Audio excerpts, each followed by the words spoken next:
Good morning and welcome to Face the Nation. We begin with House Speaker Nancy Pelosi. We spoke with her just after the conclusion of public impeachment hearings Friday. Our conversation started with President Trump's real-time tweet about Ambassador Marie Yovanovitch. Why do you think he was tweeting about her? Well, he made a mistake, and he knows her strength, and he was trying to undermine it. Of course, presidents appoint ambassadors, but people don't insult people, especially when they're giving testimony before the Congress of the United States. I think even his most ardent supporters have to honestly admit this was the wrong thing for the president to do. The White House said it was just his opinion. He wasn't trying to intimidate. What do you think? But the president and perhaps some at the White House have to know that the words of the president weigh a ton. They are very significant, and he should not frivolously throw out insults. But that's what he does. I think part of it is his own insecurity as an imposter. I think he knows full well that he's in that office way over his head, and so he has to diminish everyone else. Do you think that was witness intimidation in your book? I haven't had a lot of time to pay attention to the president's tweets and the legal implications of them. I just think it was totally wrong and inappropriate and typical of the president.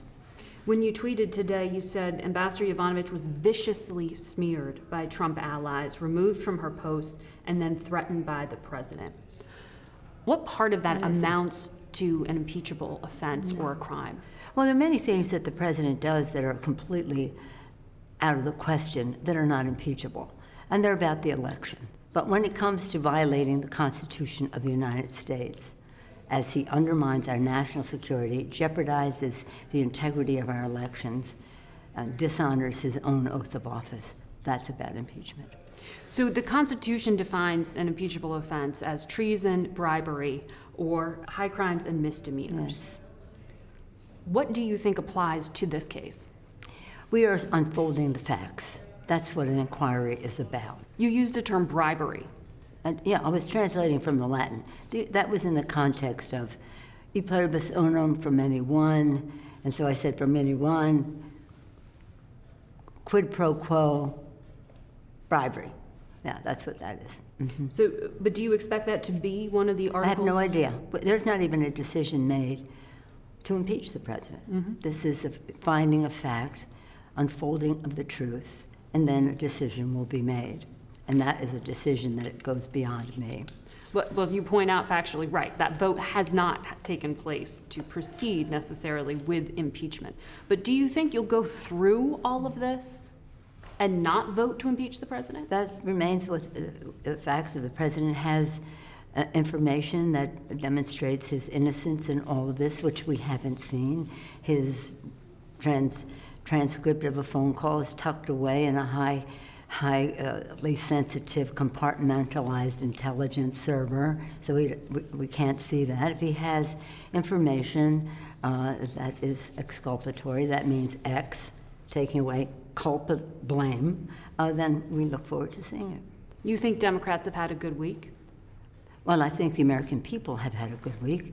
I think truth has had a good week. I think patriotism has had a good week. And I think the Constitution has got a good week. I don't think the president has had a good week. Well, Republicans argue here. You know what? If we could just talk about what we want to do. I really have a real discomfort level of responding to what Republicans say because they are in denial about what has happened in the country. So if you want to ask me about where we're going on this, mm-hmm. I'm happy to respond to that.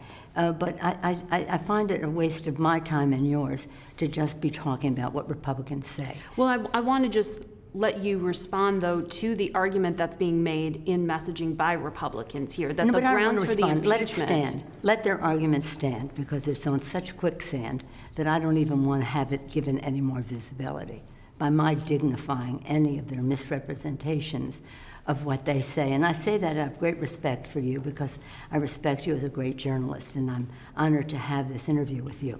But I say to everybody else, I'm not here to talk about what they say, because they're not facing the reality of what is happening to our country.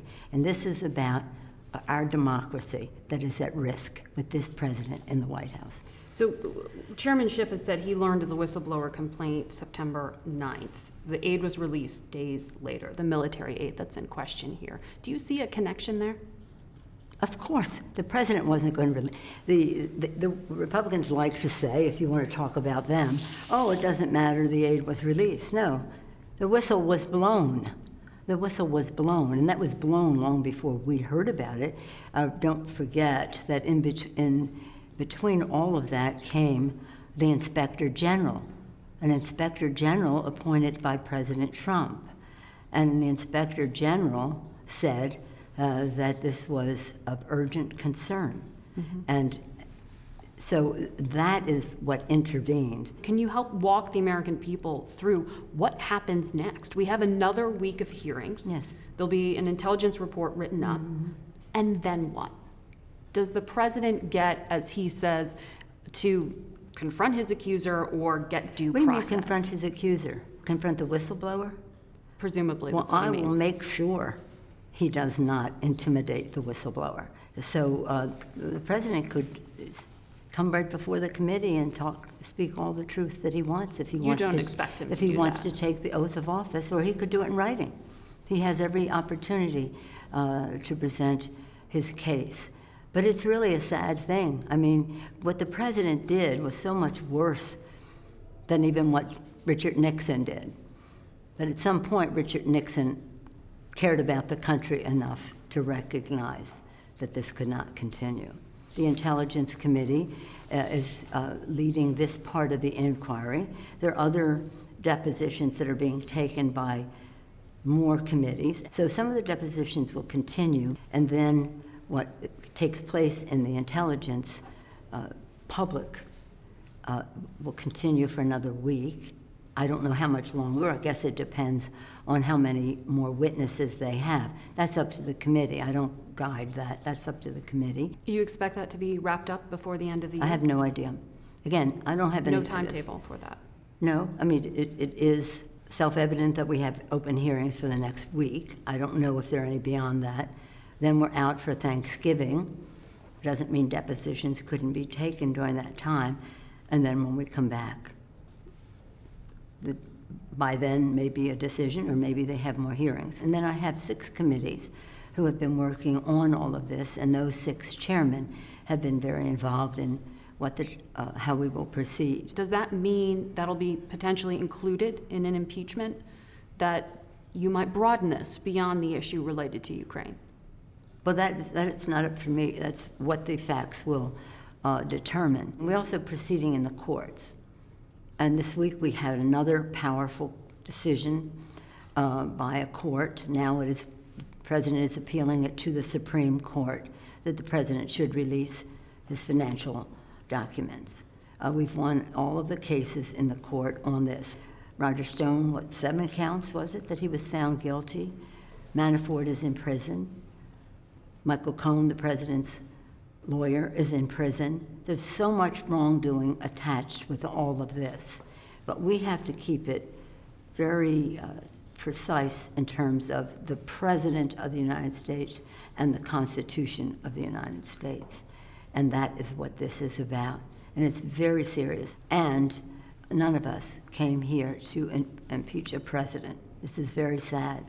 At the same time, as I say, we're trying to pass a trade bill, pass our appropriations bills, Voting Rights Act, whether it's background checks, climate action now, equal pay for equal work, raising the minimum wage, all of the issues that we're working on for the good of the American people.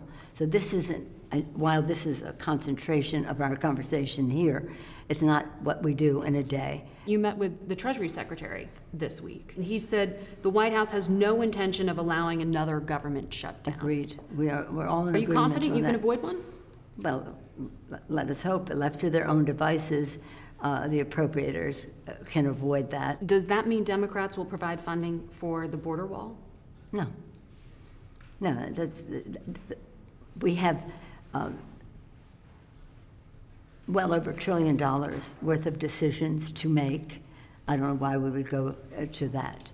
The president hasn't built any new wall in the whole term of office. I think that his comments about the wall are really an applause line at a rally, but they're not anything that he's serious about. When will the free trade deal, known as USMCA, be up for a vote? When we have assurances that worker protections are provided. It's all about enforcement. You said imminent recently. Does Yeah, that well, mean- imminent. Well, we're a long way from where we started.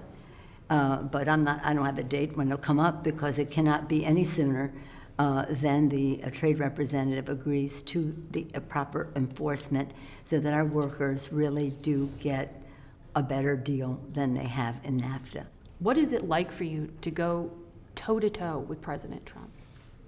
Sad, as I say, none of us come here to impeach a president, and when a new president is elected, we wish that president success and hope that we can work together and find common ground. And I thought maybe we could on infrastructure, and I'm still hopeful. I thought we could on reducing the cost of prescription drugs, and I'm still hopeful. I had hoped that he would want it to be able to find some common ground. It's not a president who believes in governance. I've worked with President Bush before, and we did many things, passed the biggest energy bill in the history of the country, PEPFAR, HIV/AIDS, drugs, issues that related to fairness in terms of the tax code for poor people. And we did many things together. Do you think it's different now, though, because you are so often the only woman in this room? I mean, that iconic photo of you after that recent clash at the White House with you standing up. I was largely the only woman in the room when President Bush was president as well. But President Bush believed in governance, so you could find common ground. But if you don't believe that, in governance, then there's hardly any way to negotiate a solution. This is a very strange situation. 24th of September was when I called for a fuller expansion. The inquiry was going on, but to proceed with the inquiry, and that kind of changed our communication until that day in the room when I said, all roads, Mr. President, with you lead to Putin. Whether it's giving them a stronger foothold in the Middle East by what you did with Turkey and Syria, or what you did by withholding aid to military assistance voted by Congress to Ukraine to the benefit of Putin. 11,000, more like 13,000 by now, Ukrainians have died at the hands of the Russians. They needed that military aid. And with his disparaging remarks about NATO and questioning our commitment to NATO, that's to Putin's advantage. So we do have, shall we say, a candid relationship. Madam Speaker, thank you for your time. My pleasure. Our full conversation with Speaker Pelosi will be on our website, facethenation.com, and an additional segment will be airing later today on our digital network, CBSN.